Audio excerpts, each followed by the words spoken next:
कृष्ण भगवान परमात्म्याला आठच होती, युद्धामध्ये तुम्ही काहीच करायचं नाही, युद्धामध्ये तुम्ही काहीच करायचं नाही, कोणतं शस्त्र उचलायचं नाही, काहीच करायचं नाही, ही भगवंताला आठ होती. कुरुक्षेत्र कौरव पांडवांमध्ये जे युद्ध झालं त्यावेळी भगवान परमात्म्याला ही अट होती, तुम्ही काहीच करायचं नाही. मग दुर्योधनाने विचारलं, हा भगवान परमात्मा काहीच करणार नाहीये, मग तो आपल्या काय कामाचा? कारण आजकाल लोक काम असेल तरच बोलायला येतात, काम असेल तरच गोड बोलतात, नाहीतर जवळून गेलं तरी राम राम घालीत नाही, जवळून गेलं तरी नमस्कार घालीत नाही, की विचारत नाही जेवलाय का उपाशी आहे म्हणून. पण काम असलं की हाटीला घेऊन जेवायला घाली. म्हणून दुर्योधनाला वाटलं हा हा हा एकटा काय करणार आहे, म्हणून दुर्योधनाने नारायणी सेना मागितली. अर्जुनाला जे पाहिजे होतं, अर्जुनाला जे पाहिजे होतं ते मिळालं. जर भगवंताची नारायणी सेना दुर्योधनाने घेतली तर राहिलं कोण? भगवान परमात्मा. अर्जुनाने घेतलं. हा याचं मी हे सांगत होतो की भगवान परमात्म्याने अर्जुनालाच का सांगितली, त्याचं हे कारण आहे. पहिलं हे कारण आहे, अर्जुनाने भगवान परमात्म्याला न मागता मिळालं होतं. माझं वाक्य कळतंय का? जर नारायणी सेना दुर्योधनाने मागितली तर शिल्लक कोण राहिलं? भगवान परमात्मा. तो न मागताच मिळाला. का? कारण कुरुक्षेत्रावर जर डोकावून जर पाहिलं तर एवढ्या अफाट जनसमुदायापैकी फक्त अर्जुनालाच भगवंताने गीतेतून उपदेश केला. फक्त कुणाला? अर्जुनालाच केला, बाकी कुणाला केलेलं नाही. ही गीता तुकोबाराय एके ठिकाणी असं म्हणतात, ज्याने गीता उपदेशली तीही विटेवरी माऊली. तुकोबारायांच्या प्रमाणे ज्याने गीता उपदेशली तीही विटेवरी माऊली. तो भगवान परमात्मा उपदेश का गीता अर्जुनालाच फक्त सांगितली, बाकी कोणी सांगितले नाही. एकूण गीतेमध्ये एकूण 700 श्लोक आहेत. किती श्लोक आहेत? 700. त्यापैकी 574 श्लोक भगवान परमात्म्याने अर्जुनाला सांगितले. 574 श्लोक कुणाला सांगितले? अर्जुनाला. त्याच्यानंतर 85 श्लोक अर्जुनाला जे प्रश्न पडले का, त्या प्रश्नाच्या माध्यमातून 85 श्लोक हे गीतेमध्ये आले. आणि कुरुक्षेत्रामध्ये पडद्यावर पिक्चर कोण पाहत होतं माहिती का? तिथं युद्ध कोण पाहत होतं? धृतराष्ट्र. बरं, धृतराष्ट्र दिसत होतं का? मग त्याला सांगणारा कोणतरी होताच ना, त्याचं नाव होतं संजय. या संजयाने सांगितलेलं 40 श्लोक या गीतेमध्ये आलेले आहेत. महाराज, या बाबतीत मी धृतराष्ट्राला मानतो. का ते सांगतो. मी सांगितलं भगवान परमात्म्याने 574 श्लोक सांगितले. 85 श्लोक कुणाच्या वाटेचे? अर्जुनाच्या. 40 श्लोक कुणाच्या वाटेचे? संजयाच्या. जो धृतराष्ट्र, जो अहंकारी होता, ज्याला फक्त स्वतःच्याच पोरांचं दिसलं, ज्याला फक्त राज्याची नासधूस दिसली, त्या वाईट धृतराष्ट्राचा एक श्लोक गीतेत आहे, म्हणजे त्याचं नशीब किती चांगलं असेल. किती भगवंताची कृपा म्हणा.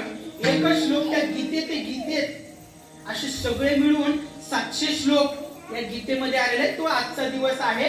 आणि अशा पद्धतीने मी असं सांगत होतो की ज्या वेळेस ज्ञानोबारायांचं पाय गंगामाईनं सोडलेले आहेत आणि ज्ञानोबारायांनी गंगामाईची भेट घेतली, इतके संत कृपाळू आहेत, इतके संत अधिकारी आहेत. आणि म्हणून तुकोबारायांनी या पहिल्या चरणामध्ये कृपाळू हा शब्द वापरलाय. बर, तुकोबाराय संतांना अजून एक विशेषण वापरले, कृपाळू. सज्जन सुद्धा म्हणतात. चंदनाचे हात पायरी चंदन. हा, कुणाचे? तुमचे, माझे, कुणाचे? तुकोबाराय शेवट याचं उत्तर देतात. तुका म्हणे तैसा सज्जनापासोनी पाहता अवगुण मिळेची ना. ज्याच्याकडे अवगुणच पाहायला मिळत नाही त्याला सज्जन म्हणावं. ज्याच्याकडं अवगुणच पाहायला मिळत नाही त्याला सज्जन म्हणावं. आणि मग त्याचे हातपाय कसे आहेत? चंदनाचे हात, पायही चंदनाचे.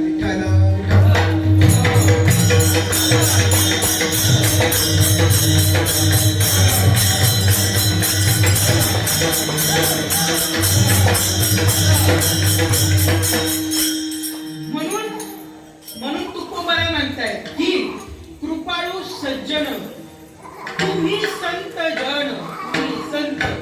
आता व्याकरणाच्या भाषेत जर संत या शब्दाचा जर विचार जर मांडला, ज्यांना अंत नाही त्यांना म्हणायचं संत.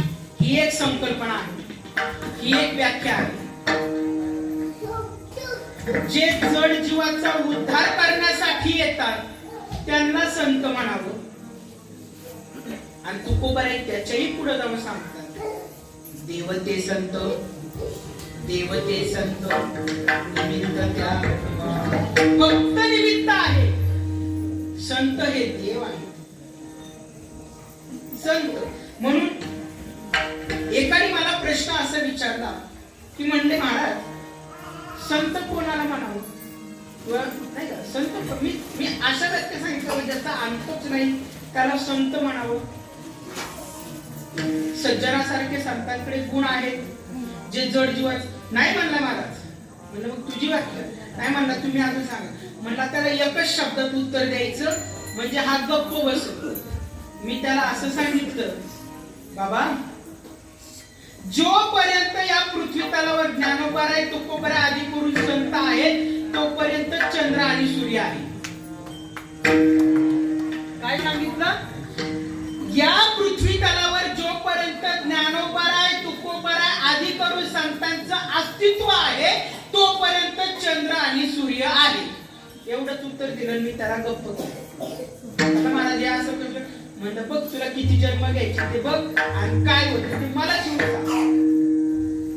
जोपर्यंत संत आहे संत यांना ज्यांच्याकडे अवगुण पाहायला मिळत नाही. ज्ञानोबाराय सारख्यांनी जड जीवाचा उद्धार केला, प्राण्याचा उद्धार केला. ज्ञानोबारायांनी इतके कृपळ ज्ञानोबाराय प्राण्याचा रेड्यामुखी वेद. बर आता याचा जर अर्थ सांगता सांगायला आवत नाही म्हणून सांग. रेड्यामुखी एकनाथ महाराजांची भाषा. एकनाथ महाराजांनी ज्ञानोबारायांचं वर्णन करताना सांगितले, रेड्यामुखी वेद बोलविला. आणि पुढचं चरण आहे गर्वद्विजांचा हरविला. आता डोळ्यांना दिसतोय रेड्यामुखी वेद बोलविला, समजा मान्य. रेडा हा प्राणी ज्ञानोबारायांनी बोलता केला. याचा दुसरा, एका नाण्याला किती बाजू असतात? दोन बाजू असतात. याचा अर्थ असं पण आहे, याचा अर्थ असं पण आहे. मी मागाशी बोकडाचं उदाहरण दिलं, फक्त नाथ महाराजांनी इथं रेड्याचं उदाहरण दिलं. रेड्यामुखी वेद बोलला, गर्वद्विजांचा हरविला. जे गर्वाने माजले त्या रेड्यांचा उद्धार कुणी केला? संत. इतके संत उद्धार, इतके संत. ज्ञानोबा माझा, ज्ञानोबा माझा ही भूमिका पण खूप महत्वाची. ही भूमिका खूप महत्वाची. म्हणून तुकोबाराय म्हणतात की संत कसे आहेत? कृपाळू पण आहेत, सज्जन पण आहेत. कृपाळू सज्जन तुम्ही संत जन, एवढे कृपा दान तुमचे मज. संत सांगत असताना तुकोबाराय ज्यांच्याकडे मागायला गेले ते कसे आहेत? कृपाळू आहेत, सज्जन आहेत, ते संत आहेत. एवढे कृपा दान तुमचे मज. माझ्यावर एवढं कृपेचं दान करा, एवढं कृपेचं दान करा. पण कोणत्या कृपेचं दान करा? अभंगाचं भीती आठवण तुम्ही द्यावी काढून.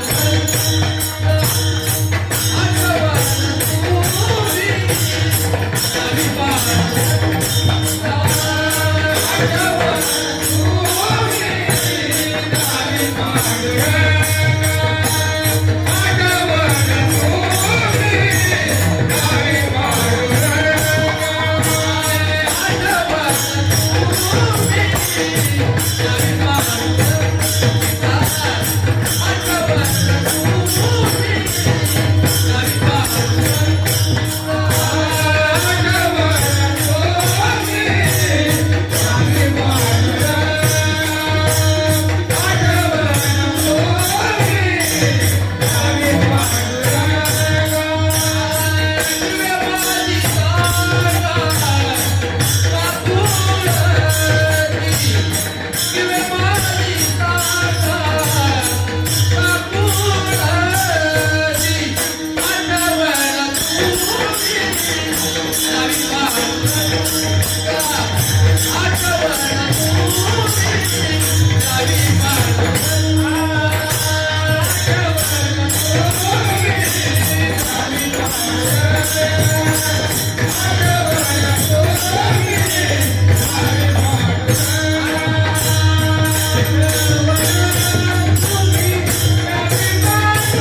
आठवण तुम्ही त्यावे पांडुरंगा किंवा माझी सांगा का कुठं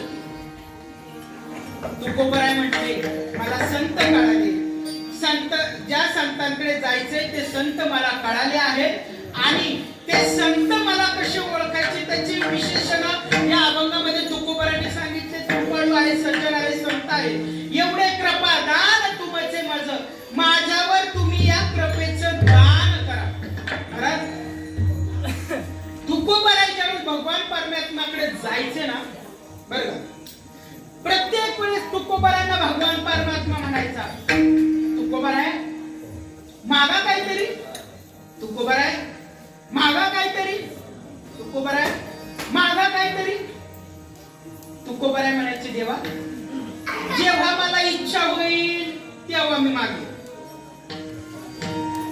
काय मागायचं ते माझं महाराज एवढंच कशाला विश्वनाथाकडे तुकोबराय गेले विश्वनाथ म्हणजे कोण भगवान शंकर परमात्मा एक गुपित सांगतो म्हणजे आम्ही नेहमीच सांगत असतो पण होतं काय तरी पण जो घडायचा तो प्रकार घडतो गुपित सांगतो ज्यावेळेस या भगवान परमात्म्याचं पांडुरंग भगवान परमात्म्याचं तुम्ही नामस्मरण करता भजन करता पूजन करता तिथं जर तुम्ही भगवान शिवाला भगवान शंकराला जर किंमत दिली नाही ना जर स्थान दिलं नाही जर महत्व दिलं नाही ना तर या बाबाच्या पुढे किती डोकं आपतात काही फरक पडत नाही या बाबा गुपित जर तुम्हाला शिवाची उपासना करणारे असेल तर त्यांनी विष्णूचं नामस्मरण म्हणजे पांडुरंग भगवान परमात्म्याचं अवश्य नाव घ्यावं तुम्ही 10 वेळा भगवान शंकराचं नामस्मरण घ्या आणि 11व्या वेळेस फक्त विष्णूचं किंवा पांडुरंग विष्णूचाच अवतार आहे पांडुरंग भगवान परमात्मा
कीर्तनाच्या सुरुवातीला मी ओम त्र्यंबकम यजामहे याचं गुणगान गायचंय तर त्यालाच काय नाही दिलं 2 तास मी किती आराडलो तो म्हणे तू आराड मला काही घेणं देणं पडलं तसं नको आहे म्हणून नेहमी हे लक्षात घ्या जर भगवान शंकराचं तुम्ही नामस्मरण करता तर पांडुरंग भगवान परमात्म्याचं एकदा नाव घ्या भगवान शंकरापर्यंत पोहोचेल आणि पांडुरंग भगवान परमात्म्याचं खूपदा नाव घ्या पण एकदाच भगवान शंकराचं नाव घ्या ते पांडुरंग भगवान परमात्म्यापर्यंत पोहोचेल हे गुपित तुकोबारायांना माहिती होतं हे गुपित तुकोबारायांना माहित होतं म्हणून तुकोबाराय म्हणतात तुम्ही विश्वनाथ दीन रंकमी अनाथ बर हे विश्वनाथाची भूमिका विश्वनाथ काय सांगितलं तुकोबाराय त्यांना म्हणतात कृपा करा ते कोणी कृपा करा माझ्यावर मला भगवान परमात्मा पाहिजे म्हणून तुकोबाराय या अभंगामध्ये म्हणताय आठवण तुम्ही द्यावे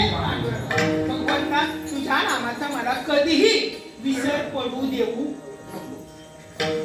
विसर तो न पडावा माझा देवा तुकोबाराय म्हणतात, देव भगवंत तुझाही विसर मला पडून देऊ नको आणि मीही तुझा विसर पडू देणार नाही.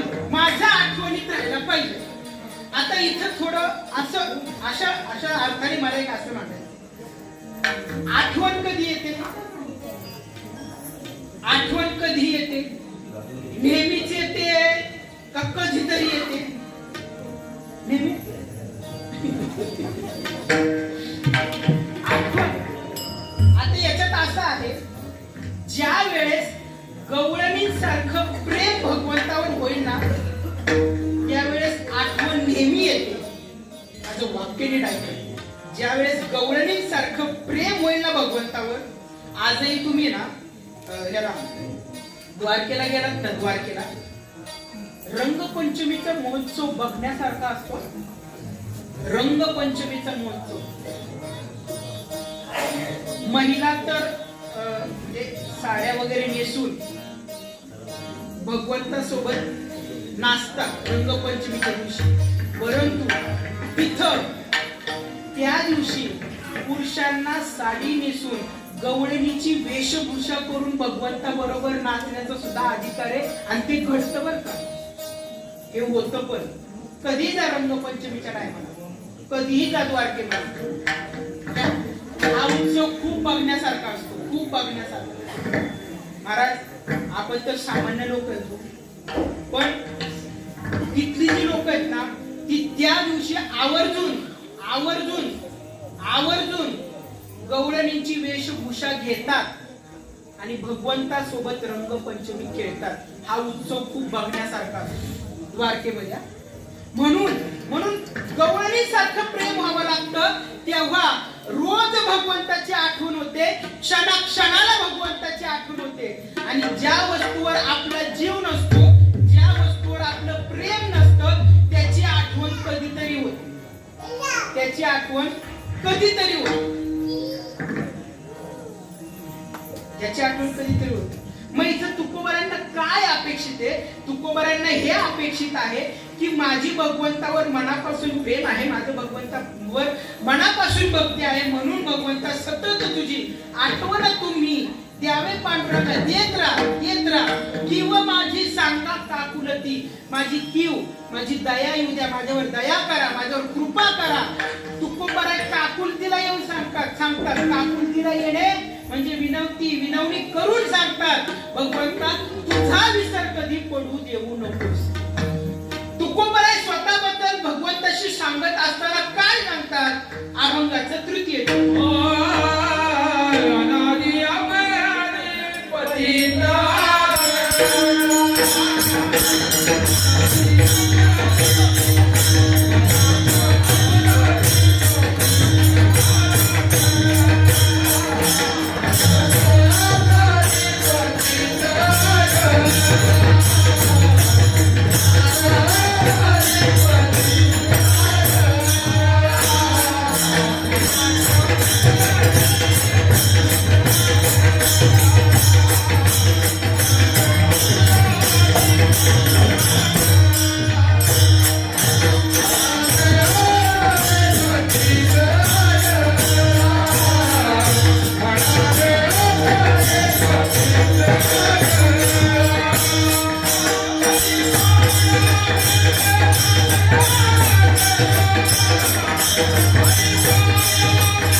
अपराधी पतित आवळा परी पाय वेगळा नका. तुकोबराय स्वतःची भूमिका मांडतात. कारण माणसाने आयुष्यामध्ये नेहमी नम्र असावं. माझं वाक्य खूप महत्वाचं आहे. हे वाक्य सांगत असताना मी संतांच्या पुराव्याचा नक्कीच आधार घेईन. मी काय म्हटलं, माणसाने नेहमी नम्र असावं. तुकोबराय म्हणताय नम्र झाला होता त्याने कोण दिले. नम्रतेमध्ये इतकी ताकद आहे. नम्र झाला होता म्हणजे आपल्याला म्हणतात नम्र झाला. हा देह नम्र झाल्यानंतर मनापासून भगवंताच्या चरणी नम्र झाल्यानंतर भगवान परमात्मा आपला होतो. त्याने कोण दिले आनंद मनामध्ये भगवंत साठला जातो. इतकी नम्र भावना असावी. एवढंच कशाला, तुकोबराय अजून काय सांगता सांगू का. पायाची वाहन पायीवरी ही माझी जागा. म्हणजे माझ्या वाक्याचा वेगळा अर्थ घेऊ नका. तुकोबरायांची भाषा आहे, माणसाने जिथं असावं तिथंच राहावं. म्हणजे थोडक्यात काय, अंथरूण पाहून पाय पसर. उगाच अंथरूण नाही तेवढं पाय पसरण्यात पण अर्थ नाही. तुकोबरायांचं या प्रसंगाचं असं आहे की पायाची वाट. म्हणून तुकोबराय स्वतःला म्हणतात, तुकोबराय मी भगवंत मी अनाथ आहे. मला एक सांगा, तुकोबराय अनाथ का, हे खूप महत्वाचे. तुकोबरायांना भाऊ होता, आई होते, वडील होती, बायको होती, मुलं होती, तरी तुकोबराय स्वतःला अनाथ का म्हणतात. कारण ज्याचा उद्धार ज्याचं त्यालाच करायचा असतो, ही तुकोबरायांची भूमिका आहे. मला एक सांगा, जर तुकोबराय साधक होते तर मग तुकोबरायांची पत्नी साधक का झाली नाही. तुकोबरायांचे चिरंजीव का साधक झाले नाही. तुकोबरायांची मुलगी का साधक झाली नाही. म्हणून या भूमिकेतून म्हणजेच काय, आपलं दुखणं आपल्यालाच काढायचं. थोडक्यात मला जे काय सांगायचं म्हणजेच काय, आपला स्वतःचा उद्धार आपल्या हातात आहे. म्हणून माझं कोणी नाहीये उद्धार करणार, म्हणून मी अनाथ आहे. म्हणून मी कोण आहे, अनाथ आहे. अनाथ अपराधी. भगवंता मी जर अपराधी असेल, जर तुझ्या सेवेमध्ये, जर तुझ्या भजनामध्ये, नामस्मरणामध्ये जर माझ्याकडून काही चूक घडली असेल तर मी तुझा अपराधी आहे. ही तुकोबरायांची भूमिका आहे. अनाथ अपराधी पतित. आता पतित कोणाला म्हणायचं हा पण एक महत्वाचा आहे. कारण एके ठिकाणी असेही आहे, श्री पंढरीच्या पतित पावना. आता इथं काय भगवंताला पतित म्हटलेलं नाही. पतित पावना. पतित म्हणजे काय, जो दीन दुबळ्याला जो पावन होतो. म्हणून भगवान पांडुरंग परमात्म्याला गरिबांचा देव मानतात. म्हणून पांडुरंग भगवान कुणी भजणार, कुणी बसू शकतो का. असं थोडी तिथं पैसे द्यायचे आणि भजनाला बसायचे, असं थोडी नाही. कोणी भगवंताचं दर्शन घेऊ शकतो, कोणी भगवंताचं नामस्मरण करू शकतो. म्हणून तुकोबराय या अनुषंगाने स्वतःला पतित असं म्हणतात. काय म्हणतात, पतित म्हणतात. म्हणून मी अनाथ आहे. भगवान परमात्मा मी अनाथ आहे, अपराधी आहे, पतित आहे. पण मी हे सगळं जरी असलो, हे भगवंता तुझ्या पायापासून मला काय करू नकोस, अनाथ अपराधी पतित आगळा परी पाया वेगळा. भगवान परमात्मा नको करू. म्हणून तुकोबराय भगवंताला विनवणी करतात, भगवंता मी हे सगळं आहे, तू मला सांगितलं माग, मी आता तुझ्याकडे मागतोय, मला ते पाहिजे. आठवण तुम्ही द्यावे पांडुरंगा किंवा माझी सांगा का पुढती. आता भगवान परमात्म्याकडे हे सगळं तुकोबरायांनी मांडल्यानंतर भगवंताला मागितलेलं, भगवंताची आठवण मागितली, भगवंताचा विसर पडू नये असं तुकोबराय म्हणतात. एकदा शेवटच्या चरणाकडे वळण्यापूर्वी मोठ्या प्रेमानं त्याच भगवंताचं नाव स्मरण आपण प्रेमाने करूया. ज्यांना हात आहे त्यांनी वरती करायचे, ज्यांना नसतील त्यांनी खाली ठेवायचे. विठोबा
सज्जन तुम्ही संत जन एवढे कृपादान आठवण तुम्ही द्यावे पांडुरंगा किंवा माझे सांगा अनाथ अपराधी पतित आगळा परिपाया वेगळा नका आठवण तुम्ही द्यावे पांडुरंगा किंवा माझी सांगा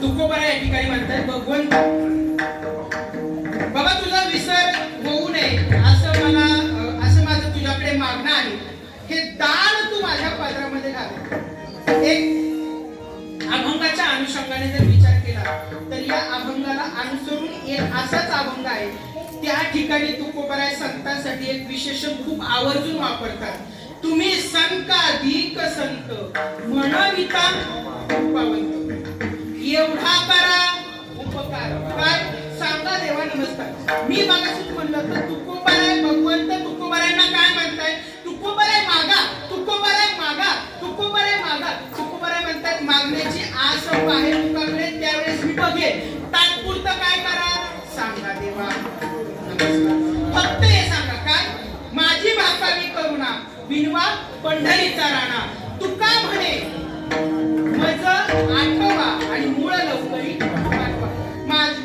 मजा आठव भगवंता म्हणजेच काय की माझा विसर तुला पडू देऊ नको आणि तुझा विसर मला पडू देऊ नकोस म्हणजे परिपाया वेगळा नका तुकोबरायची भूमिका किती सुंदर आहे किती छान भूमिकेतून तुकोबराय ज्या पद्धतीने अभंग आपल्याला वेगवेगळे वाटतात त्या पद्धतीने अभंगातून सांगण्याची भूमिका पण वेगळीच असते नेहमी लक्षात घ्या आता तुकोबराय असे म्हणतात की भगवंत मी अनाथ आहे मी अपराधी आहे मी पतित आहे पण मी जरी हे सगळं जरी असलं ना ते मला दूर करू नको रे भगवंत दूर करू नकोस अभंगाचं शेवटचं तुका म्हणे तुम्ही निरविलावरी तुका म्हणे तुम्ही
तुका म्हणे तुम्ही निरविल्यावरी मज मग हारी उपेक्षा करणे म्हणजे दूर लोटणे उपेक्षा करणे म्हणजे आवडत नसणे एखादी गोष्ट आवडत नसली की आपण तिला दूर करतो एखादी गोष्ट आवडत नसली की तिला टाकून देतो एखादा माणूस जर आवडत नसेल तर त्या व्यक्तीपाशी आपण जाऊन बोलतो का नाही का तर त्या व्यक्ती मला आवडत नाही म्हणून तुकोबराय म्हणतात की भगवंत माझी अपेक्षा मला दूर करू नकोस मला दूर करू नकोस आता पहा बरं का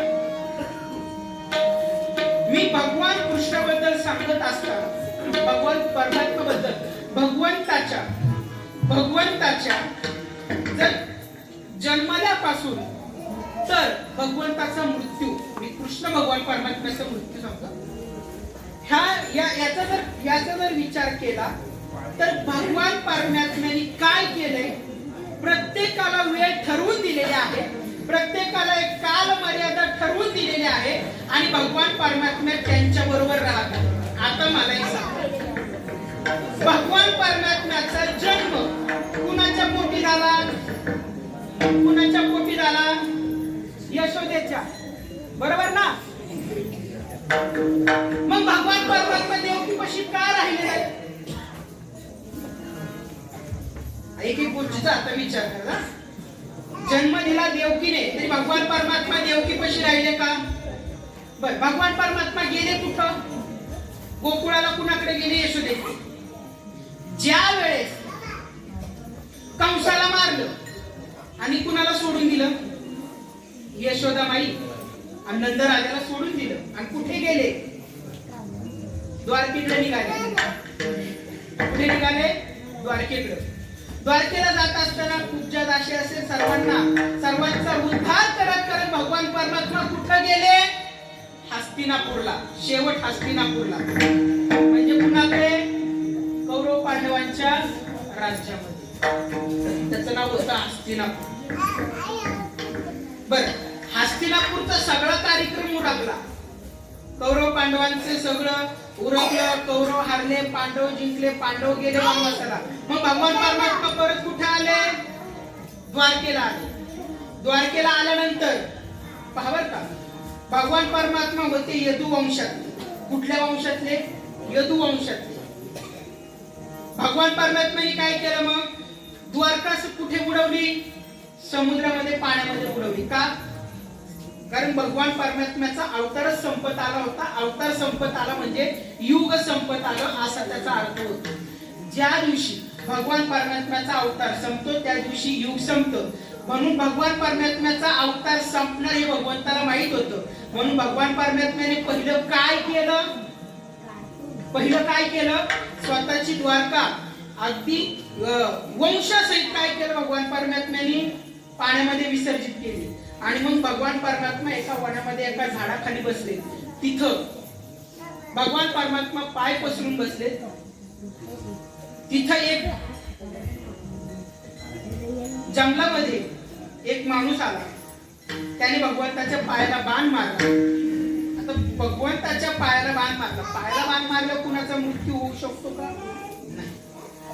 पण पायाला बाण लागला आणि भगवान परमात्म्याचा मृत्यू झाला.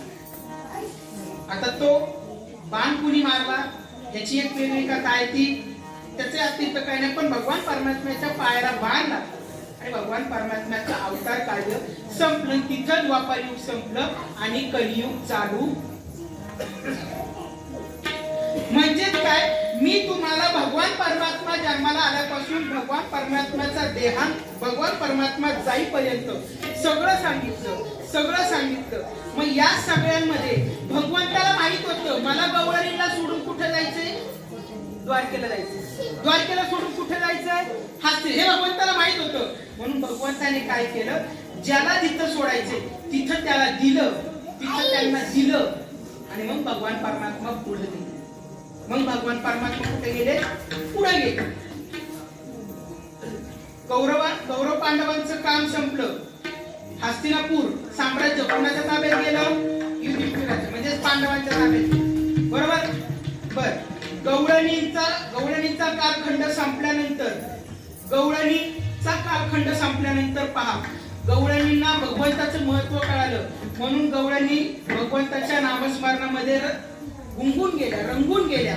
कारण भगवान परमात्मा गेल्यानंतर एकदा गोकुळामध्ये भेटायला आले होते. गवळणीला, गोपाळांना, नंदराजाला, यशोदेला यांना भेटायला एकदा भगवान परमात्मा आले होते. आणि आल्यानंतर भगवान परमात्म्याने त्यांना सांगितलं की तुमची माझी शेवटची वेळ. जर मी तुम्हाला हवा असेल, जर मी तुम्हाला आठवावा असं जर वाटत असेल, असं असेल तर तुकोबारायचीच भाषा, इथं तुकोबारायच्याच भाषेतून उत्तर सांगतो. आठवण तुम्ही यावे पाठ. आठवण करा फक्त माझी. कशाच्या माध्यमातून? नामस्मरणाच्या माध्यमातून. म्हणून तुकोबारायांनी भगवंताकडे मागून मागितलं की भगवंत तू मला हवाय आणि तूच मला पाहिजे. मला इथे बाकीचं काही नको. अशा पद्धतीने भगवान परमात्म्याकडे तुकोबारायांनी मागणं मागितलेलं आहे. चला तुम्ही आम्ही भगवान परमात्म्याकडे हेच मागू की भगवंता आम्ही जाईपर्यंत, आता इथे मी सगळ्यांना गृहीत धरून बोलतोय, भगवान पारमात्मा, माझं मी जाईपर्यंत, मी हा देह सोडेपर्यंत तुझीच सेवा माझ्या हातून घडू दे, तुझंच भजन माझ्या मुखातून गायलं जाऊ दे, तुझाच भजन नामस्मरण माझ्याकडून करू दे, असं मी तुझ्या चरणी या सप्त्याच्या मागणीपर अभंगातून आदल्या दिवसापर्यंत जे मागणं मागितले ते मागणं मी तुझ्याकडे मागत आहे. आणि उद्या मात्र आम्हाला खायला मात्र 100% दे. काला आम्हाला खायचा, काल्याचं ते काल्याचं सुख आहे महाराज. जे देवांना नाही, जे पाताळातलं नाही त्यांना नाही, ते आपल्याला आहे. पण आपल्याला त्या काल्याचं महत्व कळलं नाही. जर काल्याचं महत्व कळायला असतं तर का आला याचं उत्तरच कळायला असतं. का आला, याला का आला, याला म्हणजे देहाला का आला.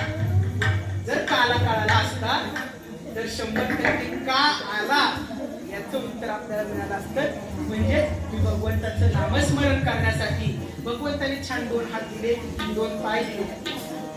हात नामस्मरण करण्यासाठी दिले, पाय त्याच्या वाटेकडे जाण्यासाठी दिले, त्याला पाहण्यासाठी डोळे दिले, त्याचं गुणगान ऐकण्यासाठी कान दिले, त्याचं नाव घेण्यासाठी मुख दिलेलं आहे. आणि जवळ गेल्यानंतर प्रेमाने त्याचा वास घ्यावा, इतका सुंदर, इतकं इतकं म्हणून भगवंताने नाद दिले. फुलाची किंमत त्याच्या गाड्यात तोपर्यंत. माझं हे वाक्य का सांगते बरं का, फुलाची किंमत भगवंताच्या चरणावर आहे किंवा हारामध्ये आहे तोपर्यंत फुलाची किंमत.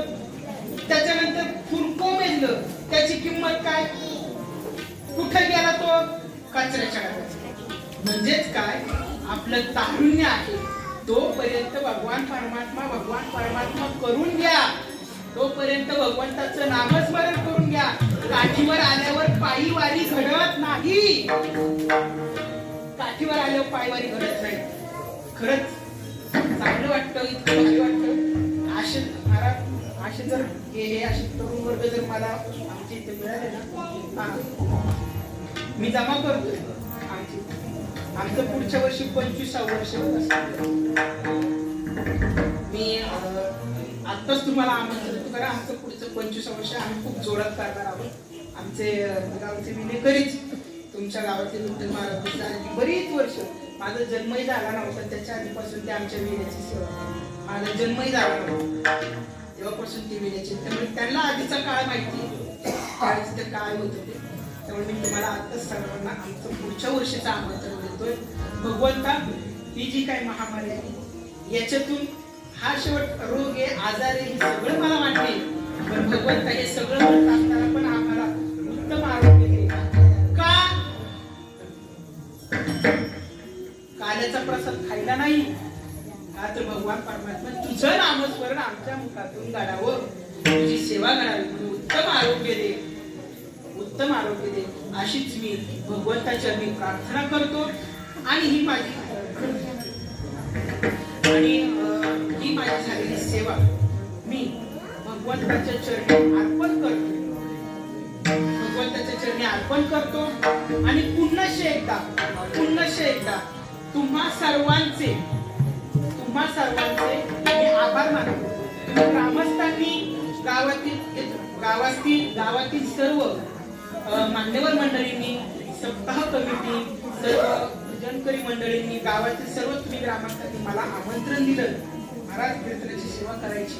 मीही विचार करता भगवंताची सेवा करण्यासाठी मी इथे आलो. तुम्ही मला बोलवलं, तुम्ही पुन्हा एकदा तुम्हा सर्वांचे हात जोडून आभार मानतो आणि माझी सेवा इथेच संपवतो. ज्ञानेश्वर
विठ्ठल